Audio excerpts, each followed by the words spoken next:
I'm Clara, 32, female.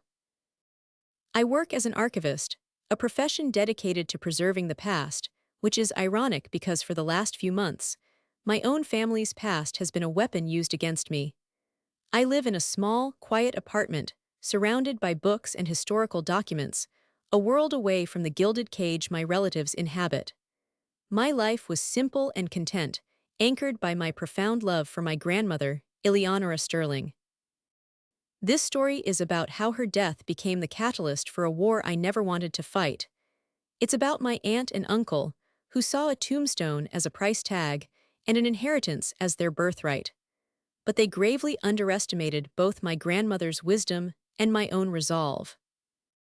Before this story unfolds, I'd love to connect with you. Please let me know in the comments where you're watching from and what time it is in your corner of the world. It's amazing to see how far these stories can travel. Chapter 1: The Sterling Legacy. My grandmother, Eleonora Sterling, was not just a person, she was an institution. To the world, she was a respected art historian, a woman whose opinion could lend provenance to a forgotten painting or dismantle a fraud's reputation. To me, she was Gram, the woman who smelled of old books and Earl Grey tea, whose hands, though wrinkled and spotted with age, could still point out the subtle genius in a brushstroke or the quiet tragedy in a sculptor's chisel mark. She lived in the Sterling estate, a sprawling old house filled not with expensive, modern furniture, but with stories. Every painting on the wall, every worn armchair, every chipped teacup had a history that she had lovingly curated and passed down to me. I spent most of my childhood weekends at that house. While other kids were at the park, I was in Graham's library, learning the difference between Rococo and Baroque, or helping her in the greenhouse where she tended to her collection of rare orchids. History isn't just in books, Clara, she'd tell me, her eyes twinkling. It's in the things people loved enough to keep. It's about legacy, not money but the story you leave behind. That was Eleonora. She valued narrative over net worth, substance over style. This philosophy put her in direct opposition to her only daughter, my Aunt Isabel, and her husband, Richard Thorne. Isabel was an interior designer, a woman who believed that a person's worth could be measured by the thread count of their sheets and the brand of their kitchen appliances. She viewed the Sterling estate not as a home filled with memories, but as a project. I can't count the number of times I heard her say, "Mother, this place has such good bones, but it's so dated." We could gut the library, put in a home theater. Think of the resale value. Each time, Graham would give a polite, icy smile and change the subject. Richard, an investment banker, was even less subtle. He spoke in a language of portfolios, returns, and leveraging assets. During family dinners, he would corner Graham, suggesting ways to unlock the capital tied up in her art collection. "Eleonora, that Rembrandt sketch is just sitting there collecting dust," he'd say, his eyes gleaming with a predator's hunger. "We could sell it and invest the funds in a high-yield emerging market fund. Think of the returns." "I am thinking of the returns, Richard," Graham once replied, her voice dangerously soft. "I get a return of joy every single morning I look at it. Your funds can't offer me that." Their greed was a constant, buzzing irritation, a cloud of flies spoiling a beautiful afternoon. They treated Graham like a relic, a stubborn old woman sitting on a treasure chest she was too senile to open. They saw me as an obstacle, the doting granddaughter who filled her head with sentimental nonsense about history and legacy. They were patronizing, always arriving in their gleaming German sedan, bearing gifts that were both expensive and thoughtless. A high-tech gadget Graham would never use, a cashmere scarf in a color she detested. It was a performance of affection, and the ticket price was her fortune. I knew Graham was aware of their intentions. She was sharp as a tack until the very end. In her later years, she started teaching me things with a new sense of urgency. She walked me through the house, explaining the intricate security systems she'd had installed, not just for the art, but for her office. She made me memorize the combination to her personal safe, hidden behind a false panel in the library. "Some things are for you and you alone, Clara," she said, her gaze intense. "Trust is the most valuable thing we own, and it should be invested wisely." She never explicitly said she was leaving the estate to me, but the implication was woven into every lesson, every shared secret. She was preparing me to be its next caretaker, its next archivist. The last time I saw her alive, she was frail, propped up on pillows in her favorite armchair, the afternoon sun casting long shad. Owls across the room. She held my hand, her grip surprisingly strong. "Don't let the vultures pick this place apart," she whispered, her voice raspy. "It's not for them, they don't understand the story." I promised her I wouldn't. It was a promise I intended to keep no matter what. A week later, she passed away peacefully in her sleep. The news felt like a physical blow, knocking the wind out of my lungs and leaving a hollow ache in my chest. The institution was gone. The story, I feared, was about to be burned for fuel. Chapter 2: Vultures in Designer Clothes. The funeral was a masterclass in performative grief, directed by Isabelle and produced by Richard. Isabelle, draped in a black dress that was undoubtedly couture, dabbed at her dry eyes with a silk handkerchief, her face a mask of tragic sorrow that didn't quite reach her eyes. Richard stood beside her, his arm protectively around her shoulder, looking stoic and grim. They greeted the mourners with practiced solemnity, accepting condolences with grave nods while their eyes scanned the crowd, taking stock of who was there, who mattered. They were networking at a funeral. My grandmother's funeral. I stood to the side, numb and raw. The reality of Graham's absence was a chasm I couldn't yet comprehend. Friends of my grandmother, genuine people who had loved her for her wit and wisdom, came to me with tears in their eyes, sharing stories that made my heart ache. They spoke of her kindness, her intellect, her unwavering principles. Then there were Isabelle and Richard's friends, a flock of equally predatory-looking individuals in expensive suits and jewelry, who offered me limp handshakes and condolences that sounded like automated messages. "So sorry for your loss," one woman said to me, her eyes flicking over my simple black dress with disdain before she turned to Isabelle and whispered, "Darling, the catering is divine. Who did you use?" The true horror began at the reception, held back at the Sterling estate. Isabelle and Richard had taken over, and the house I loved already felt alien. The air, usually filled with the scent of old paper and dried flowers, was thick with a cloying, expensive perfume. Caterers bustled about, serving champagne and canapés on silver trays. The quiet dignity of the home had been replaced by the loud, hollow chatter of people who didn't belong there. I found my aunt in the library, running her hand over the spine of a first-edition classic, but she wasn't admiring it. She was talking to another woman, an architect from her firm. "The shelving is all custom mahogany, of course," Isabelle said, her voice dripping with faux reverence. "But it makes the room so dark.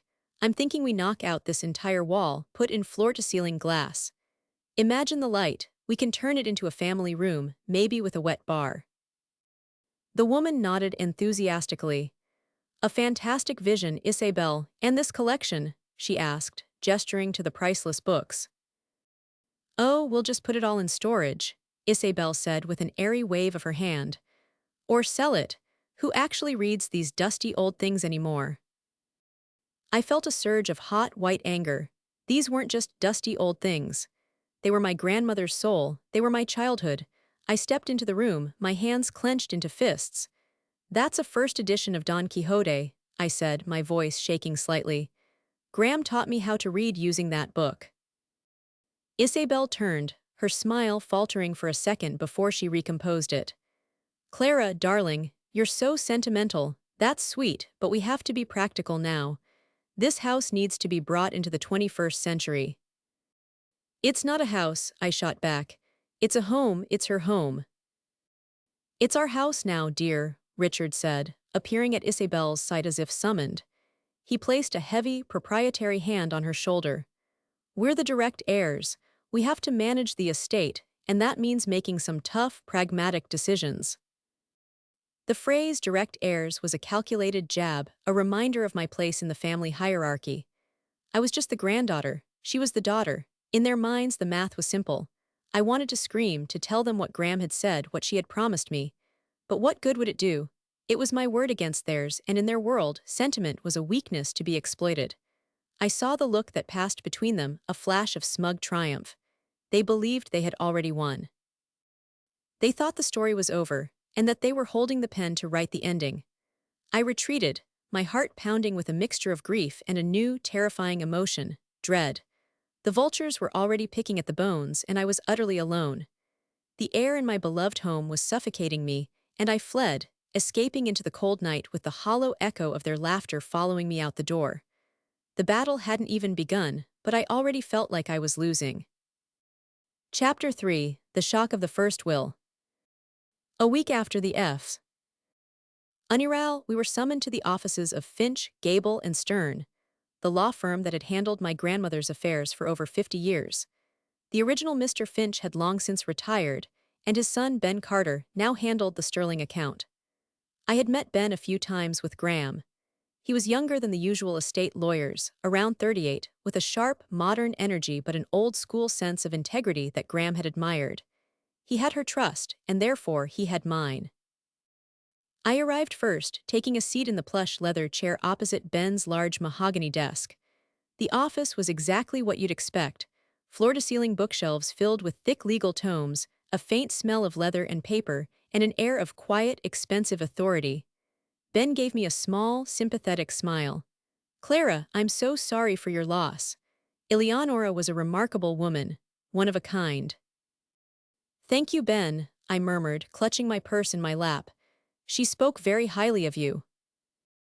Before we could say more, the door opened and the Thorns swept in. Isabel was in a cream-colored power suit, Richard in a pinstripe that probably cost more than my car. They radiated an aura of impatient victory, as if this whole meeting was a mere formality, a final box to be ticked before they could cash the check. "Ben, good to see you," Richard said, shaking his hand with a bit too much force. "Let's get this unfortunate business over with, shall we?" Isabel nodded, giving me a brief, dismissive glance before focusing her attention on Ben. "We're just so emotionally drained. It will be a relief to have this settled." Ben's professional mask was firmly in place. He motioned for them to sit and then picked up a thick, leather-bound folder from his desk. "As you know, we are here today for the reading of Eleonora Sterling's last will and testament," he began, his voice calm and steady. "This document was signed and dated 18 months ago. It has been verified and is legally binding." He cleared his throat and began to read. The legal jargon was dense, but the meaning was brutally clear. There were a few small bequests to old friends and loyal staff. A donation was made to the local botanical garden in her name, and then came the main clause. "And as for the remainder of my estate," Ben read, his eyes fixed on the page, "including the property at 14 Willow Creek Lane, all art, antiques, and collectibles contained within, and the entirety of my financial holdings, stocks, and bonds, I bequeath everything, wholly and without reservation, to my beloved daughter, Isabel Thorne, and her husband, Richard Thorne." The words hung in the air, heavy and suffocating. I felt the blood drain from my face. It was as if the floor had dropped out from under me. I stared at the document in Ben's hands, then at my aunt and uncle. A slow, triumphant smile spread across Isabel's face. She reached over and squeezed Richard's hand, a look of pure, unadulterated avarice in her eyes. They had done it. They had actually won. "Well," Richard said, letting out a puff of air as if he'd been holding his breath. "That's very generous. Of course, we're not surprised. Mother knew who she could rely on to manage her legacy properly." I couldn't speak. My mind was a whirlwind of confusion and betrayal. This couldn't be right. Graham's words echoed in my head. "Don't let the vultures pick this place apart. It's not for them." Had she lied to me? Had it all been a game? Or had she changed her mind in her final months, swayed by their relentless pressure? The thought was a dagger to my heart. Ben Carter continued reading through the final clauses, but I didn't hear a word. My world had shrunk to the crushing weight of my disappointment. When he finished, he looked up, his gaze settling on me for a fraction of a second. I saw something in his eyes, not pity but something else. A flicker of something, but it was gone as quickly as it appeared.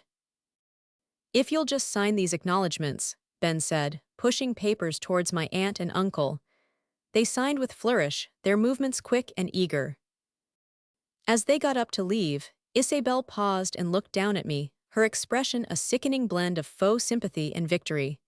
"Clara, dear," she said, her voice dripping with condescension. "Don't you worry. Richard and I will make sure you get a few of Mother's old things to remember her by. Perhaps a teacup or two." The insult was so profound, so dismissive, it snapped me out of my shock.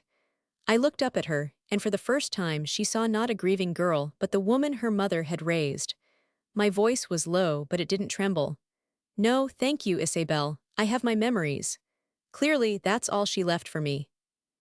They swept out of the office, their laughter echoing faintly from the hallway. I remained seated, staring at the empty chairs they'd occupied. The will was a lie. I didn't know how, but I knew it with every fiber of my being. My grandmother H. had not built me up just to tear me down. She had not spent years teaching me to protect her legacy, only to hand it over to the very people she despised. There was something wrong. Terribly wrong. I looked at Ben, who was quietly tidying the papers on his desk, his face unreadable. "Ben," I said, my voice barely a whisper, "that wasn't her." He stopped what he was doing and finally met my eyes. He held my gaze for a long moment, the professional facade cracking just enough for me to see the man underneath. He leaned forward slightly, lowering his voice. "The law requires me to execute the will presented to me, Clara," he said carefully. "And that is the will on file. It is legally sound, on the surface." He paused, choosing his next words with extreme precision. "Your grandmother was a very intelligent woman. She was also meticulous. She understood that sometimes, a story has more than one chapter." It wasn't a confession. It wasn't an admission. But it was a clue. It was a spark of hope in the suffocating darkness. He was telling me, in the only way he legally could, that this wasn't the end. The shock of the first will was a plot twist, but it wasn't the final page. My grandmother, the master storyteller, had left me one last puzzle to solve. And my work as an archivist was about to begin. Chapter 4: Following the Paper Trail. The days following the will reading were a blur of grief and rage. The Thorns wasted no time. A large "for sale" sign from Isabel's real estate agency was staked into the front lawn of the Sterling estate like a flag of conquest. Contractors' trucks began arriving, and through the grapevine of my grandmother's old friends, I heard whispers of their plans: gutting the library, painting over the hand-stenciled walls, selling off the art piece by piece. They were erasing her, and with each passing day, my resolve hardened from a fragile hope into cold, sharp steel. I called Ben Carter. "I want to contest the will," I said, the words feeling powerful on my tongue. "On what grounds, Clara?" he asked, his tone cautious but not discouraging. "Undue influence. It's a very high bar to clear. The Thorns will claim they were just being dutiful children caring for an aging parent." "I don't care how high the bar is," I replied, my voice steady. "Graham gave me a key, a combination to her private safe in the library. She told me some things were for me alone. I need to get in there." There was a pause on the line. "That's a problem," Ben said. "Legally, the house and its contents now belong to the Thorns. We can't just break in. They'd have you arrested for trespassing and theft, and it would destroy any legal credibility we have." "So they can destroy her legacy while we're tied up in legal knots?" I asked, frustration boiling over. "No," he said firmly. "We do this by the book. We file a preliminary injunction to halt the sale and any alterations to the estate, pending a review of the will's execution. We'll claim that as a primary caretaker in her final years, you have reason to believe your grandmother's wishes were not fully represented. It's a long shot, but it will buy us time." And so the legal battle began. Ben was brilliant, filing motions that wrapped the Thorns in so much red tape they were forced to pause their demolition. The "for sale" sign came down, and the contractors' trucks disappeared. It was a small victory, but it gave me the breathing room I needed. Now, the real investigation had to start. I couldn't get into the house, but I had another archive, my own memory, and the boxes of letters and photos Graham had given me over the years. I turned my small apartment into a command center. I spent nights poring over decades of correspondence, looking for a clue, a hint, anything. As an archivist, I was trained to see patterns, to find the story in the data. I was looking for a ghost in the machine. The breakthrough came from an unexpected place. I was sifting through a box of Graham's old art history lecture notes. Tucked inside a thick book on Renaissance artists was a small, leather-bound diary. It wasn't a personal diary, but a travelogue from a trip she took to Florence 2 years prior, shortly after the date on the will the Thorns had produced. I read through her elegant script, describing the art, the food, the people, and then I found it. An entry dated October 17th. Met with Signor Rossi today, a delightful man, a true artisan of his craft. He understands that the most valuable things are not meant to be seen by everyone. We finalized the arrangements. The codicil is secure. Isabel and Richard's performance of late has been most illuminating. They believe my mind is failing. Perhaps it is best to let them think so. The stage must be set perfectly for the final act. They will get what they have earned, and Clara will get what she deserves. My hands trembled as I read the words. Codicil, an amendment to a will, a secret chapter, this was it, this was. The proof, but where was it? Who was Signor Rossi? The entry was tantalizingly vague. I immediately called Ben. I've found something, I said, my voice electric with excitement. I read him the diary entry. This is good, Clara, this is very good, he said, a new energy in his voice. It shows intent. But a diary entry isn't a legal document, we need the codicil itself, and we need to find this Signor Rossi. The hunt began.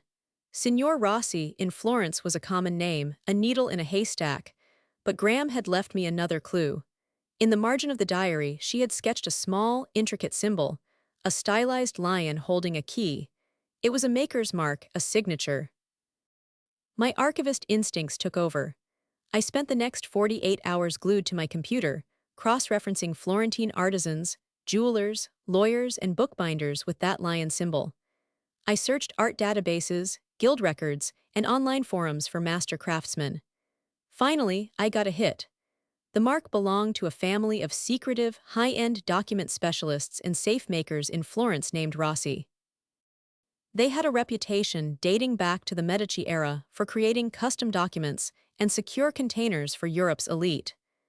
They weren't lawyers, they were artists of secrecy. Ben and I worked in tandem. He used his legal channels to make official inquiries, while I used my research skills to dig deeper. We discovered that Signor Rossi had a correspondent office in New York. Ben made the call, invoking Eleonora Sterling's name and presenting our case. At first, they were stonewalling, citing client confidentiality. But when Ben mentioned the possibility of the original will being a product of elder fraud, and the legal storm that would ensue, they agreed to cooperate, but only under strict conditions. A week later, a sealed package arrived at Ben's office via a secure diplomatic courier. Ben called me immediately. "You need to get down here, Clara, now." I rushed to his office, my heart pounding in my chest. On his desk lay a beautiful, handcrafted wooden box, no bigger than a book. Inlaid on the lid was the familiar symbol, a lion holding a key. It wasn't locked with a keyhole, but with a complex series of rotating dials, like a cryptex from a Dan Brown novel. "It's for you," Ben said. The courier delivered it with a note. "It can only be opened by you." The note contained a riddle. "Where history sleeps and stories wake, my favorite chapter holds the key you must make." I stared at the box, my mind racing. My favorite chapter. Graham and I had read so many books together, but one stood out. The Count of Monte Cristo, a story of betrayal, patience, and methodical revenge. Her favorite chapter was chapter 117, the 5th of October, the day the Count's revenge culminates.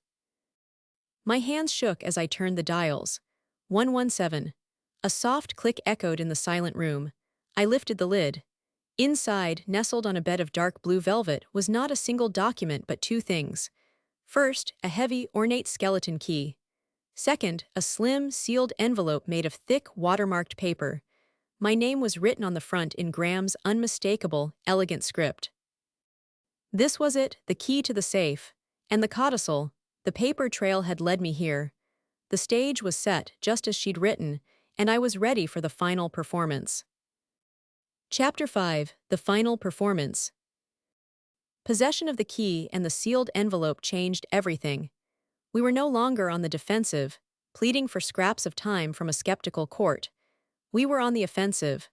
We held the truth in our hands, a truth that had been meticulously crafted and hidden by a master strategist. But Ben and I knew that how we revealed this truth was just as important as the truth itself. "We could file this with the court immediately," Ben said, gesturing to the envelope on his desk. "The judge would validate it, the old will would be voided, and the estate would transfer to you. It would be clean, efficient." "No," I said, surprising myself with my own conviction. "That's not what she would have wanted." She wrote, "The stage must be set perfectly for the final act. This isn't just about getting the house back, Ben. It's about justice. It's about revealing them for who they are. They humiliated me. They danced on my grandmother's grave. A quiet legal filing isn't enough. They need to be exposed." A slow smile spread across Ben's face. "I was hoping you'd say that," he said. "Eleonora would be proud. So, what's your plan? How do we produce this final act?" My mind went back to Isabel's smug face at the reception, Richard's patronizing tone, their belief that they were smarter, better, and more deserving than anyone else. They needed an audience. Their humiliation had to be as public as their greed. "We call another meeting," I said, the plan forming in my mind. "We tell them our injunction has failed and that we need to meet in person to sign the final transfer documents.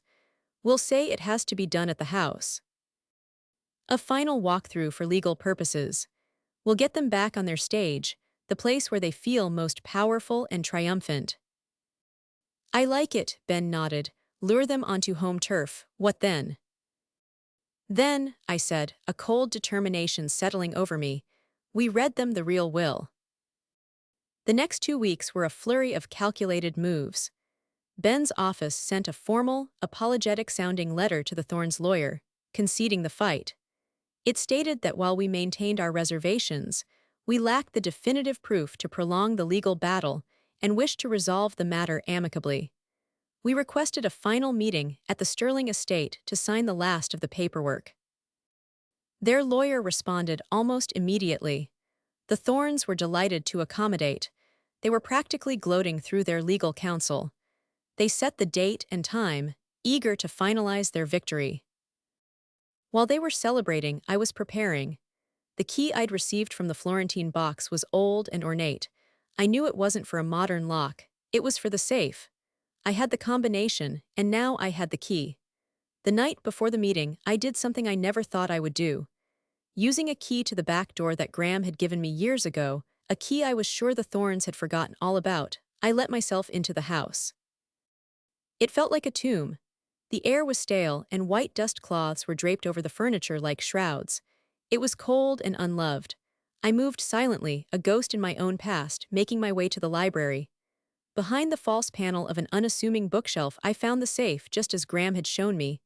I spun the dial to the familiar combination, then inserted the heavy skeleton key. With a deep, satisfying thunk, the lock turned. Inside was another sealed envelope, identical to the one I already had, but this one was addressed to "My dearest Clara." My hands trembled as I opened it. It was a letter written in her hand. "My Clara, if you are reading this, it means you have been clever, patient, and brave.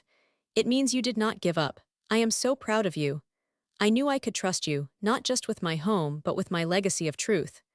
The will that the Thorns believe in is a performance, a trap I laid for them. I knew that upon my death, their greed would be a fire that would consume their every decency. I wanted them to have the satisfaction of their victory, to let their arrogance grow, to expose their true natures to the world and to themselves. The real will, the one that matters, is in the hands of my trusted lawyer, Ben Carter. This key, this safe, this letter, this was your final test, and you have passed with flying colors. Now go and give them the ending they have written for themselves. I love you always, Graham." Tears streamed down my face as I read the letter. It wasn't just a validation. It was a final embrace from beyond the grave. She had never doubted me. She had been with me the whole time. I left the letter in the safe and closed it, locking it behind me. I now had everything I needed. The next day was the final performance, and I was no longer just the archivist. I was the director. The Thorns were walking into a theater of their own making, expecting a standing ovation. Instead, they were about to witness a tragedy, and they were the lead actors. The stage was set. The audience of me, Ben, and their own shocked faces was about to assemble. Chapter 6: The True Last Testament. The day of the meeting was overcast and gray, the sky a perfect reflection of my mood, somber but charged with electric anticipation. I met Ben at a coffee shop a block away from the estate. He was wearing his sharpest suit, and in his briefcase was the sealed envelope from Florence. My own matching envelope, the decoy, was in my purse. "Ready?" he asked, his eyes serious. "I am," I said. "Let's give them the show they've been waiting for."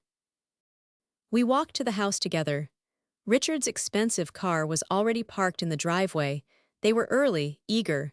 We rang the bell, and the door was opened by Isabel herself. She was beaming, her face flushed with victory. "Clara, Ben, come in," she said with exaggerated warmth. "Don't mind the mess, we're just getting final quotes from the contractors." She gestured vaguely at the dust cloths. "We're thinking a complete redesign, more open concept." Richard came out from the library, a glass of what looked like scotch in his hand. It was barely 11 a.m. "Glad you could both see reason," he said, not even trying to hide the smugness in his voice. "Prolonging this was just unpleasant for everyone. Now let's sign those papers and all move on with our lives." We all gathered in the dining room. The long mahogany table was bare except for a stack of documents their lawyer had prepared. They sat on one side, a king and queen surveying their conquered kingdom. Ben and I sat on the other. "Here we are," Richard said, tapping the papers. "Just a few signatures and the Sterling estate is officially and irrevocably ours." Ben cleared his throat and assumed his formal, lawyerly demeanor. "Before we sign these, there is one last piece of business to attend to. A final formality from Eleonora's estate." Isabel sighed dramatically. "What now, Ben? Surely there can't be more paperwork." "Not exactly," Ben said. He reached into his briefcase and pulled out the sealed envelope, the one from Florence. He placed it carefully on the center of the table. Eleonora Sterling was a meticulous woman. She believed in planning for every contingency. She left a final document with a trusted third party to be opened only at this specific stage of the proceedings. It is a codicil to her last will and testament. The change in the room was immediate. The air grew thick and heavy. Isabel's smile vanished, replaced by a tight, confused frown. Richard put down his scotch, his eyes narrowing with suspicion. "A codicil," Richard scoffed, trying to regain his composure. "That's ridiculous. The will was ironclad. We had it verified. This is just another one of Clara's desperate, sentimental ploys." "This document," Ben said, his voice cutting through Richard's bluster, "was drafted, signed, and witnessed in Florence, Italy. It was held in trust by a firm that has served Europe's oldest families for centuries. It supersedes any and all previous testaments. It is, for all legal intents and purposes, Eleonora Sterling's true last will." He slid the envelope across the table towards them. "You can see the seal is unbroken." Richard stared at it, his face turning a blotchy red. Isabel looked from the envelope to my face, her eyes filled with a dawning horror. She was finally seeing the trap. "Open it," I said, my voice quiet but carrying the weight of the entire room. With trembling hands, Richard took a letter opener from the desk set and slit the envelope. He pulled out a single, heavy sheet of vellum. He began to read, his lips moving silently at first, and then he froze. Isabel leaned over, reading with him. I watched as the color drained from both their faces. They looked as if they had seen a ghost. "Read it aloud," I commanded. "I think everyone in this room deserves to hear Graham's final words." Richard looked up, his eyes wild with panic. He shook his head, speechless. Ben took a copy from his briefcase, the one they had sent him. "Allow me," he said calmly. He stood up and began to read. "Codicil to the last will and testament of Eleonora Sterling. dated October 17th. I, Eleonora Sterling, being of sound mind and body, do hereby declare this to be an amendment to any and all previous wills. He paused, looking directly at the thorns. My previous will, which bequeathed my estate to my daughter Isabel and her husband Richard, was a test of character, which they have failed in spectacular fashion. Their greed, their disrespect for my memory, and their cruelty towards my granddaughter Clara have demonstrated their unworthiness to be custodians of the Sterling legacy. Isabel let out a small, strangled gasp. Richard looked like he was going to be sick. Ben continued, his voice ringing with the power of my grandmother's words. Therefore, I hereby revoke that will in its entirety. It is null and void. The true disposition of my estate is as follows. To my beloved granddaughter Clara, who understands the value of history, love, and loyalty, I bequeath my entire estate, including the property at 14 Willow Creek Lane, all its contents, and all my financial assets, wholly and without reservation. She is the keeper of our family's story, and I entrust it all to her. Wasn't finished. As for Isabel and Richard Thorne, for their years of emotional manipulation and avarice, I leave them exactly what they have earned. In a safe in my library, the combination to which only Clara knows, they will find a box. Inside this box is their inheritance, a collection of every receipt for every sycophantic, hollow gift they ever gave me, and a single, final bill for the emotional cost of their presence in my life. Let it be known that they did not fool me, not for a second. Silence. The room was so quiet I could hear the frantic pounding of my own heart. The Thorns were utterly broken. Isabel was sobbing, not with grief, but with the agony of a thwarted thief. Richard was pale, his bravado shattered, replaced by the slack-jawed shock of a man who had been completely and utterly outplayed. They had walked onto the stage expecting applause and had been met with a guillotine. The final performance was over. The true Last Testament had been read, and the Sterling legacy was finally safe. Chapter 7: Ashes of Greed. The aftermath was not a loud explosion, but a slow, complete collapse. The Thorns didn't scream or rage. They couldn't. The meticulously crafted legal trap my grandmother had set, and which Ben had expertly sprung, left them no room to maneuver. The Codicil was irrefutable. The Florentine firm provided sworn affidavits. The witnesses were unimpeachable. They were beaten. They left the house that day like ghosts, their designer clothes looking like cheap costumes. They didn't look at me as they walked past. They couldn't. To look at me would be to acknowledge the scale of their miscalculation, to admit that the quiet, sentimental girl they had so easily dismissed had been the agent of their ruin. They got into their expensive car and drove away from the Sterling estate for the last time, leaving behind nothing but the ashes of their greed. Their downfall was swift and brutal. News travels fast in the circles they moved in. The story of their epic humiliation became the cautionary tale of the season. Isabel's interior design business imploded. Who would hire a woman to design their home when she had been so publicly condemned for her soulless lack of taste and character by her own mother? Her clients, a fickle bunch who prized reputation above all, abandoned her overnight. Richard's fate was even worse. The nature of the codicil, which so explicitly mentioned their emotional manipulation and avarice, triggered a review at his investment bank. In the high-stakes world of finance, reputation is everything. A man who could be so thoroughly duped and exposed for his greed was not a man anyone wanted managing their money. He was quietly and unceremoniously fired, his golden parachute revoked due to a morality clause. In his contract he had likely never bothered to read. They had to sell their ostentatious home and downsize significantly, disappearing from the society pages and retreating into a life of quiet suburban shame. They got what Graham had intended, an inheritance of nothing. For me, victory was not sweet. It was quiet, somber, and deeply profound. Taking possession of the estate was a surreal experience. The first thing I did was walk through the house and remove all the dust cloths, letting the light fall on the familiar paintings and beloved furniture. I took down the contractor's signs and the real estate listings. The house seemed to breathe a sigh of relief, settling back into its own skin. It was home again. I found the box in the safe just as Graham's letter had promised. Inside was a neat stack of receipts, bound with a silk ribbon. Tucked underneath was a single engraved card. It read, "For services not rendered, a lifetime of disappointment." It was my grandmother's final, devastatingly witty indictment. The weeks that followed were about healing and rebuilding. I spent my time not renovating but restoring.